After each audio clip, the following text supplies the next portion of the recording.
World top 100 universities లో 100% scholarship తో admission పొందాలనుకుంటున్నారా? India's top competitive exams, IIT, NEET etcetera guidance కావాలన్నా, India and world top universities లో join అవ్వాలన్నా, students and parents కి career counselling కావాలన్నా, మీ కెరీర్ డెసిషన్ డబుల్ చెక్ చేసుకోవాలనుకున్నా 25 ఇయర్స్ ఎక్స్పీరియన్స్ డాక్టర్ సతీష్ గారిని సంప్రదించండి. నమస్తే సార్. నమస్తే అండి. సార్, చాలామంది students under graduation wrong colleges అంటే కొంత ఇబ్బందికరమైన కాలేజెస్లో జాయిన్ అయ్యి చాలా ఇబ్బంది పడుతున్నారు. సో ఇట్లా రాంగ్ కాలేజెస్లో జాయిన్ అవ్వకుండా ఉండడానికి వాళ్ళు తీసుకోవాల్సిన జాగ్రత్తలు మీరు ఒకసారి అనాలిసిస్ చేసి చెప్తారా? జనరల్గానండి, లాస్ట్ 1 yearలో మన దగ్గరికి కౌన్సిలింగ్ వచ్చినటువంటి పిల్లలు ఎవరైతే ఉంటారో, అంటే మనకి బయట ఎక్స్పీరియన్స్ లక్కలేదు, మన దగ్గరికి వచ్చి పిల్లలు సరిపోతారు అంతే కదండి. బయట సర్వేలు కూడా పని ఉండదు. మన దగ్గరకు వచ్చి పిల్లల్లో నేను అబ్జర్వ్ చేసింది ఏంటంటేనండి, చాలామంది అండర్ గ్రాడ్యుయేషన్లో ఫస్ట్ ఇయర్లో కానీ, సెకండ్ ఇయర్లో కానీ, థర్డ్ ఇయర్లో కానీ వచ్చి మీరు నమ్మరండి, 90% ఆఫ్ ది స్టూడెంట్స్ తెలియక నేను పలానా కాలేజీలో జాయిన్ అయ్యాను, తెలియక పలానా కోర్సు జాయిన్ అయ్యాను, తెలియక నేను ఈ పలానా కౌన్సిలింగ్ నేను రాంగ్గా పెట్టుకున్నాను, తెలియక ఎవరో చెప్పాడని చెప్పి ఇది చేశాను, లేకపోతే మా ఫ్రెండ్స్ వెళ్తున్నారు కాబట్టి నేను వాళ్ళతో పాటు నేను వెళ్ళాను. ఇలాగా తెలిసి కొంత, తెలియక కొంత, ఇంటెన్షనల్గా అన్ఇంటెన్షనల్గాను స్టూడెంట్ తీసుకునే డిసిషన్ వల్ల కానీ, పేరెంట్స్ తీసుకునే డిసిషన్ వల్ల కానీ ఎక్కువ మంది పిల్లలు రాంగ్ ప్లేసెస్లో ల్యాండ్ అవుతున్నారు అన్నది నా అబ్జర్వేషన్. ఎందుకంటే ఎంతోమంది పిల్లలు మేము చూస్తాం కాబట్టి. దీనికి గల కారణాలు ఏంటంటే, ఒకటి, పేరెంట్ యొక్క ఆలోచనకి బౌండరీ వేస్తాడు వాడు. అంటే ఆ థింకింగ్ని బౌండరీ దాటి ఇమాజినేషన్ పెంచడం. ఫర్ ఎగ్జాంపుల్, మీరు ఎక్కడో, ఇప్పుడు నా దగ్గర రీసెంట్గా తుని దగ్గర నుంచి ఒక పేరెంట్ వచ్చాడు. అంటే మనం వీడియో చేసే టైంకి 1 day బిఫోర్, అంటే నిన్న పాకిరాపేట ఊరు నుంచి, అక్కడ సంథింగ్ ప్రకాష్ కాలేజ్ ఏదో దాంట్లో 10th చదివాడు, డే స్కాలర్ కింద ఉన్నాడు. మార్కులు కూడా తక్కువ వచ్చినాయి. అస్సలు ఏ రకంగా ఆలోచించినా కూడా వాడు ఇంజనీరింగ్కి దానికి కొంచెం ఇబ్బందికరమైన పరిస్థితే. మా ఫ్రెండ్స్ అందరూ బీటెక్ వెళ్తున్నారు కాబట్టి నేను బీటెక్ వెళ్తాను. ఫాదర్ కొంచెం పాపం తీసుకొచ్చాడు కష్టపడి. ఇంతకే అంత కష్టపడి నుంచి వచ్చావు దూరం నుంచి అంటే, లేదు సార్ మీరు ఏదైనా సొల్యూషన్ చెప్తారని వచ్చానని చెప్పి ఏదో ఆశపడి వచ్చాడు మన దగ్గరికి. అసలు వాడితో మాట్లాడుతుంటేనే చాలామంది కౌన్సిలింగ్ వస్తున్నారు, వాళ్ళకి సొల్యూషన్ ఇస్తున్నాం వెళ్ళిపోతూ ఉంటారు. వాడు మాత్రం సాయంత్రం కూర్చోబెట్టానండి. పొద్దున్న వచ్చాడు, సాయంత్రం కూర్చోబెట్టా. ఒరే, నేను విషయం నేను వీడియోలో చెప్తాను అని కూడా చెప్పాను అడిగి నిన్న. వాడు ఏమంటాడంటే, నేను ఎంసెట్ కాలేజీలో జాయిన్ అవుతాను, నేను వేరే కాలేజీకి వెళ్ళను. అంటే ఏంటి? లేదురా ఈ కాలేజీ కాదు, నేను నాలుగు కాలేజీలు రాసిచ్చా, ఈ మంచి కాలేజీలో కొంచెం ఈ కాలేజీకి వెళ్ళమ్మా, కొంచెం ఫీజు ఎక్కువైనా పర్లేదు, ఏదైనా కట్టండి, ఫస్ట్ ఇయర్లో మార్కులు రాకపోతే మానిపించేద్దాంలే, అవసరమైతే కోర్సు మారుద్దాం, వాడు బీటెక్ వెళ్తానంటున్నాడు కదా. బీటెక్ కొంచెం కష్టమే, బట్ ఎనివే వాడు అడుగుతున్నాడు కాబట్టి ఫోన్లే పాపం మాట కాదనలేం కాబట్టి ఒక 1 year ఆపర్చునిటీ ఇద్దాం, మన 2 rules ఫాలో అవుతానంటే దాన్ని బట్టి ప్రకారం చేయండి అని చెప్పేది చెప్పాం. ఎంత చెప్పు, నేను మాత్రం ఆ ఎంసెట్ కాలేజీలోనే మా ఫ్రెండ్స్ వెళ్తాను, నేను వెళ్తాను. 100% నీ రిస్క్ రేది, 99% కూడా కాదని చెప్పినా ఆడు ఇన్ని పరిస్థితుల్లో లేడు. పాపం అలా అని చెప్తున్నాడు, అలా అని చెప్పిన వినట్లేదు వాడు. ఇప్పుడు నాలాంటి వాడికి అయితే 4 ఏళ్ల తర్వాత ఎలా ఉంటుంది కెరీర్ దాన్ని ముందే ఊహించగలం కాబట్టి మాకు తెలుస్తుంది. సో రేపు పొద్దున్న ఫ్యూచర్లో ఇబ్బంది పడిపోతాడు. మీరు గ్యారంటీగా ఎలా చెప్పగలంటే నాకు అర్థం అవుతుంది కదా స్టూడెంట్ని చూసి. వాదించడం వదిలేండి, అది ప్రతి వాడు ఎవడైనా వాదించవచ్చు కానీ థియరిటికల్గా, బట్ ఆటోమేటిక్గా తెలుస్తుందండి. కొంచెం బెటర్ కాలేజీకి వెళ్తే కొంచెం బెటర్ ఉంటుంది కదా అని చెప్పిన ఇన్ని పరిస్థితులు లేడు. ఇంకొక పేరెంట్ వచ్చాడు మా దగ్గరికి రీసెంట్గా, 2-3 రోజుల్లోనే, అంటే పాతి వదిలేండి అసలు. ఆ పర్టికులర్ స్టూడెంట్కి 10thలో 99 ఉంది, 11thలో కూడా మంచి మార్కులు ఉన్నాయి, 466, 467. ఆ పర్టికులర్ స్టూడెంట్కి ఇక్కడ 300 మార్కులకి 60 ఎన్నో వస్తున్నాయి, జేఈలో వచ్చే అవకాశం లేదు. కొంచెం ఫైనాన్షియల్గా బాగానే ఉన్నారు. మంచి కాలేజ్ వస్తుందండి, ఫుల్ స్కాలర్షిప్తో పంపిస్తానండి మీకు. డెఫినెట్గా టాప్ 100లోనే మంచి కాలేజ్ వస్తుంది మీకు. టాప్ 10 IITస్కి ఈక్వలెంట్గా ఉన్న కాలేజ్ వస్తుందని చెప్పా. మీరు డబ్బులు ఖర్చు పెట్టుకుని పని కూడా లేదని చెప్పా. లేదండి నేను పంపించను, ఎట్టి పరిస్థితుల్లో నేను పంపించను, నేను నా దగ్గర ఉంచుకోవాల్సిందే మా అమ్మాయిని. ఎంతసేపు కన్విన్స్ చేసినా కన్విన్స్ అవ్వట్లా. పెళ్లి చేసి పంపించుకుంటాను లేండి సార్, ఇక్కడ ఉన్న ఎంసెట్ కాలేజ్ ఏదో పెట్టుకుంటే చెప్పండి, వేరే కాలేజీ చెప్పండి సార్, ఎన్ని డబ్బులైనా కొంటాను ఇక్కడ. వేరే డబ్బులు పెడితే ఐఐటీలోను, బిట్స్లోను, ఎన్ఐటీలో సీట్లు ఇవ్వరు కదా. ప్రైవేట్ కాలేజీలు వేయకుండా రాసిచ్చాను కానీ, అంటే పక్కాగా మంచి కాలేజీలు, ఆల్మోస్ట్ ఏఎన్, యూఎస్ ఇలాంటి కాలేజీలు వచ్చి పిల్లని విత్ ఫుల్ స్కాలర్షిప్. జస్ట్ అతనుకున్న పర్సెప్షన్తో, అతనుకున్న, అంటే అతనికి అవగాహన లేదు, అవగాహన ఉందని అనుకుంటున్నాడు. అవగాహన లేదనుకుంటే ప్రాబ్లం లేదు, మనం చెప్పి తినేస్తాడు. అవగాహన లేకుండా ఉందని అతను పర్సీవ్ చేయడం అనేది ఇక్కడ మీరు అండర్లైన్ చేసుకోవాలి పాయింట్ని. Sometimes perception our person can be wrong actually. ఆ రాంగ్ అవుతుందని కూడా ఊహించడు. దానికి సరే దాన్ని నేను నెగ్లజెన్స్ ఎరాగెన్స్ అని అన్న కానీ అది బలంగా నమ్ముతాడు. ఎంత చెప్పినా కన్విన్స్ అవ్వాలా, డెఫినెట్గా ఇబ్బంది అయ్యే అవకాశం ఉంటుంది. నేను 4 ఏళ్ళ క్రితం 3 ఏళ్ళ క్రితం చాలామంది చూస్తున్నాం కదా, అంటే 1 or 2 జస్ట్ మీకు అర్థం అవ్వాలి కాబట్టి నేను చెప్తున్నాను ఎగ్జాంపుల్స్. ఇంకొక స్టూడెంట్ వచ్చాడు, వాడు ఏంటంటే వాడు మ్యాథ్స్ గట్టిగా చేస్తున్నాడు, కెమిస్ట్రీ రావట్లేదు, ఫిజిక్స్ రావట్లేదు వాడికి, జేఈలో మార్కులు రావట్లేదు, కానీ మ్యాథ్స్ మాత్రం బాగా వస్తున్నాయి వాడికి. అసలు నేను ఎన్ఎంటీసీ లాంటి ఎగ్జామ్ ఇస్తే 30కి 29 వచ్చినాయి వాడికి. మరి వెరైటీగా ఉన్నావు నువ్వు, అసలు మంచి షార్ప్గా ఉన్నావు నువ్వు అని చెప్పాను. అక్కడ అనంతపురం నుంచి అక్కడి నుంచి వచ్చాడు. ఇప్పుడు వాడికి జేఈలో ఉన్నాడు. జేఈ నీకు ఇబ్బందిరా, నువ్వు ఇప్పుడున్న దీంతో నువ్వు కొట్టలేవు, నువ్వు నెమ్మదిగా ఐఎస్ఐకో సిఎంఐకో షిఫ్ట్ అయిపో, లేకపోతే అని వేరే ఏదో చెప్పాను అడిగి. అబ్రాడ్ ఆప్షన్స్ కొన్ని ఇండియాలో కొన్ని చెప్పాను. లేదంటే వాడు నేను మార్కులు పెద్ద ఎక్కువ లేవు 10th కానీ ఇది కానీ, అంటే అబ్రాడ్ చెప్పలేదు వాడిని, ఇండియా చెప్పాను. లేదు సార్ నేను అబ్రాడ్ వెళ్తానంటాడు. నువ్వు అబ్రాడ్ వెళ్ళి ప్రొఫైల్ కాదు నీది అసలు, నువ్వు పక్కాగా ఇండియాలోనే ఉండాలి, ఇండియాలో పలానా కాలేజీలో ఎగ్జామ్ రాస్తే నువ్వు కొట్టగలవు, నీకు టీచర్ ఇది, ట్రైనింగ్ ఇది, ఇన్స్టిట్యూట్ ఇది అన్నీ చెప్పాను. అయితే జేఈలో వెళ్తానంటాడు, లేదంటే అబ్రాడ్ వెళ్తానంటాడు. ఆ 2 రావాడికి, ఆడికి వచ్చేది ఏదైతే ఉందో అది వద్దంటాడు. నేను ఐఎస్ఐ చిన్న కాలేజ్ సార్ దానికే వెళ్తాను, నేను ఎక్కువ మంది ఉండరంట, సోషల్ లైఫ్ ఉండదంట, నేను చార్ట్ జీపీటీని అడిగాను. సిఎంఐకి దాన్ని అదే సిఎంఐకి వెళ్తే అదండి వాడి ఉద్దేశం ఏంటంటే చార్ట్ జీపీటీని అడిగాడు, చిన్న కాలేజ్ అంటే ఉంది, పర్సనల్ లైఫ్ ఉండదంట. చార్ట్ జీపీటీకి మీకు ఏ ఆన్సర్ ఎక్స్పెక్ట్ చేసి ఆన్సర్ మీరు కొడతారు అదే ఇస్తుంది, కలిసి చూసుకోండి. అది మీరు ఒక ఆన్సర్ ఎక్స్పెక్ట్ చేసి ఇచ్చారనుకోండి, మీది బాగోలేదు అన్నాను అనుకోండి, అసలు బాగోలేదు అంటది, జస్టిఫై చేస్తుంది. బాగుందని అనుకోండి, బాగుందని జస్టిఫై చేస్తుంది కదా, మిషన్ కదా, అంతే కదండి. అదర్ ఫ్యాక్టర్స్ ఉండవు కదా. మీరు క్వశ్చన్ అడిగే విధానం బట్టే ప్రాంప్ట్ బట్టి ఆన్సర్ ఇస్తుంది. మీరు ఒకటి కన్విన్స్ అయ్యి క్వశ్చన్ ఇచ్చారనుకోండి, కన్విన్సింగ్గా ఆన్సర్ వస్తుంది, ఎందుకంటే మీరు కన్విన్స్ అయ్యే కదా క్వశ్చన్ అడిగారు దాన్ని. అంటాడు వెళ్ళవలసినోడు, మంచి సీఎంఐగా ఐఎస్ఐకి వెళ్ళవలసినోడు ఆడలేదు. ఇంకో స్టూడెంట్ వచ్చాడు ఒకడు, వాడికి నేను తెలంగాణలో తప్ప హైదరాబాద్ కాలేజీలో తప్ప బయటికి వెళ్ళనని చెప్తున్నాను అమ్మ. కాదమ్మా వీడికి మంచి కాలేజీ వస్తుంది, ఇట్లాగా ఢిల్లీ దగ్గర ఒక కాలేజీ ఉంది, చాలా మంచి కాలేజ్ అది, చక్కగా మంచి మార్కులు ఉన్నాయి. హైదరాబాద్లో మంచి అంటే ఏమి ఉండవు కదమ్మా, ఏ టెక్ మహేంద్రనో లేకపోతే ఇంకోటి వెళ్ళాలంటే, అవి కూడా పెద్దగా ఇప్పుడు ఏం బాగలేదు, లేకపోతే సిబిఐటీ వాసు ఇలాంటి ఏదో మేనేజ్మెంట్ కొట్ట డబ్బులైనా పర్లేదు సార్ సిబిఐటీకి వెళ్తాను. లేదా ఇంకా మంచి కాలేజీ ఫ్రీగానే వస్తానికి, ఇప్పుడు అర్జెంట్గా మేనేజ్మెంట్ కొట్ట పెట్టి సిబిఐటీకి వెళ్ళి అంత పొడిసీసీ కాలేజ్ ఏం కాదు అది, దానికంటే బెటర్ డైరెక్ట్గా రాయల్గా ఉన్న కాలేజ్ మంచి కాలేజ్ వస్తుంది కదా, చక్కగా వెళ్ళి చదువుకోవచ్చు కదా నువ్వు, దీనికంటే అది కూడా ఫ్రీగా వస్తుంది సీట్ నీకు, టాపర్ యూనివర్సిటీ సిఎస్సి వస్తుంది కదమ్మా, చక్కగా వెళ్ళి చదువుకో అంటే. లేదంటే నేను అంత దూరం పంపించను, నేను హైదరాబాద్లోనే ఉంచుకుంటాను, ఇక్కడే ఉంచు. మరి 12th దాకా ఉండి ర్యాంక్ రాలేదు కదా, నువ్వేం పీకే ఇప్పుడు దాకా నువ్వు దగ్గరే ఉంచుకున్నావు కదా, డేస్ కాలర్ కదా, నువ్వు సాధించింది ఏమన్నా ఉందా, నువ్వు సక్సెస్ఫుల్ మదర్ అవ్వలేదు కదా, ఆల్రెడీ ఫెయిల్యూర్ మదర్వే కదా, మళ్ళీ ఇంకోసారి ఎందుకు ఫెయిల్యూర్ అవుతావు అని చెప్పేసి అన్నాను. ఆయన లేదండి. ఇంకొకడు వాడికి 10th మార్కులు బాగున్నాయి, 11th మార్కులు బాగున్నాయి, మా దగ్గర 11th వచ్చాడు, ఆడికి 100కి 300కి 80 90 వస్తున్నాయి జేఈలో. సార్ మీరు ఏం చెప్పండి, నేను ఐఐటీ అడ్వాన్స్లో ఐఐటీ కొట్టవలసిందే, మీరు ఏం చేస్తారో తెలియదు అన్నాడు. 11th అయిపోయింది. ఒరే నువ్వు తల్ల కింద తపస్సు చేసినా నీకున్న పెర్ఫార్మెన్స్ నేను కూడా ఎగ్జామ్ పెట్టానండి, ఇది జరిగే పనే కాదు అంటే, మీరు ఎలా చెప్తారు, మీరు దేవుడు కాదు కదా. నేను దేవుళ్ళు అంటుండే ఆ విషయంలో, నేను ఆ విషయంలో దేవుళ్ళు అంటుండే, నేను చెప్పాను అంటే నో అంటే ఇంక నోయా, నువ్వు తల్ల కింద తపస్సే, నువ్వు ఏం చేయాలి, అసలు ఛాన్సే ఉండదు. అది ఉన్న 5 నెలల్లో నువ్వు ఏం చేయగలవు, నీకున్న ఐక్యూ ఏంటి నేను గెస్ చేయగలను, నువ్వేమో 9th కాదు కదా, ఏదో ప్లాన్ చేయడానికి నీకు హార్డ్లీ 5-6 నెలలకు కూడా టైం లేదు, లేదంటే చేయరావు, నీకు వేరే ఆప్షన్స్ ఉన్నారా, వేరే ఆప్షన్స్కి వెళ్దాం ఉన్నా. అసలు నాకు అవసరం లేదు, నాకు వస్తుంది, చాలా కాన్ఫిడెంట్గా ఉన్నాను నేను. అంటే ఎమోషనల్గా వచ్చే కాన్ఫిడెన్స్ వేరు కదా, నాలెడ్జ్తో వచ్చే కాన్ఫిడెన్స్ వేరు, ఎమోషనల్ కాన్ఫిడెన్స్ వేరు, 2 వేరు పదాలు. మన దగ్గర జనాలకు మీరు అబ్జర్వ్ చేస్తే ఎమోషనల్ కాన్ఫిడెన్స్ అంటారు దాన్ని. అంటే వాడి డిజైర్ని కాన్ఫిడెన్స్ అన్న పదాన్ని వాడుతున్నాడు.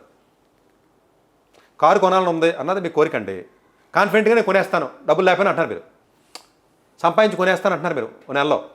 నెలలో సంపాదించవే 10 లక్షలు అన్నాను, మీకు ఎందుకు సార్ సంపాదిస్తాను సార్ అంటే మీ కోరికని కాన్ఫిడెన్స్ అనుకుంటున్నారు మీరు.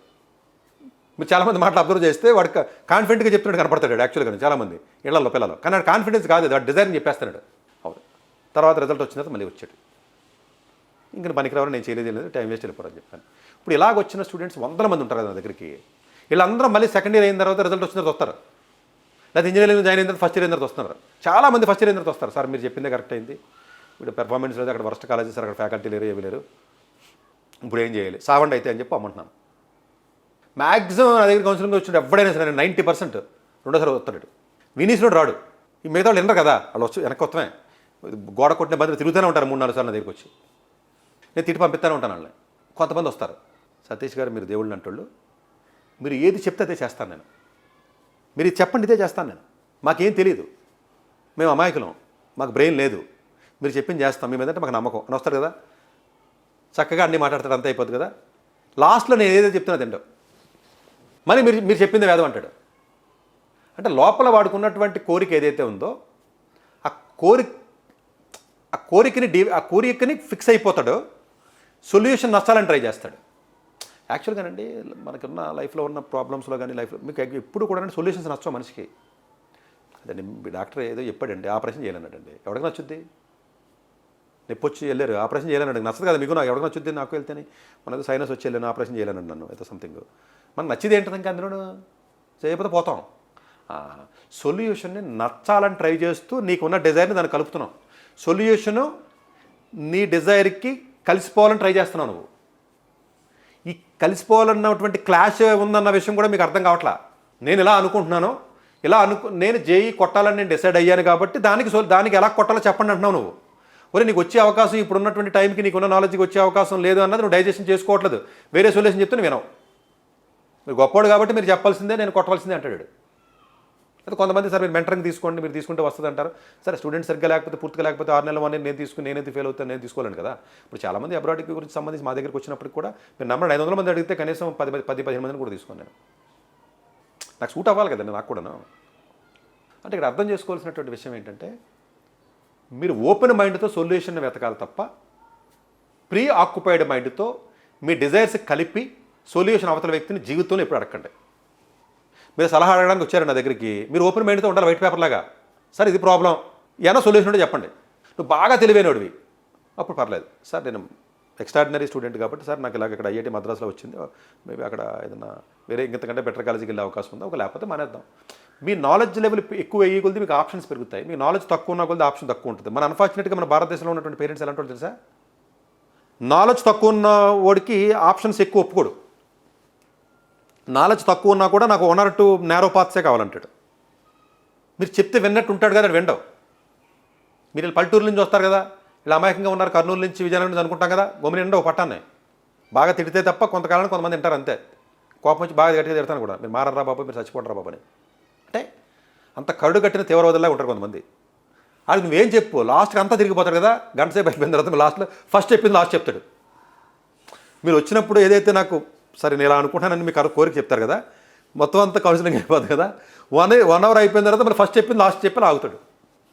ఈ 1 hour పోయినట్టే మీకు ఆ ఫ్లెక్సిబిలిటీ లేకపోతే మీ దగ్గర బాగా డబ్బన్న ఉండాలి, బాగా నాలెడ్జ్ అన్న ఉండాలి. జనరల్గా మోస్ట్ ఆఫ్ ది కేసెస్లో ఇండియన్స్కి పట్ల ఈ 2 రాష్ట్రాల్లో ఉన్న ప్రజల్లో నేను అబ్జర్వ్ చేసింది ఏంటంటే వాడి దగ్గర నాలెడ్జ్ ఉండదు, వాడి దగ్గర డబ్బు ఉండదు, బాగా సెటిల్ అవ్వాలంటాడు.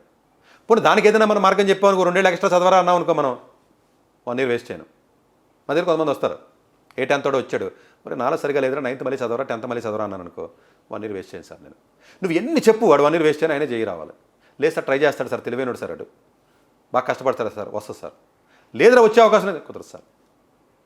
అంటే సొల్యూషన్ అడిగి చెప్పాను అనుకో, ఒక 1 year లేట్ అవుతుంది, చదవన్నాను అనుకో, 1 year నాకు కుదరదు, నాకు కుదరదు, 1 year వద్దులేండి సార్, 1 year వద్దులేండి.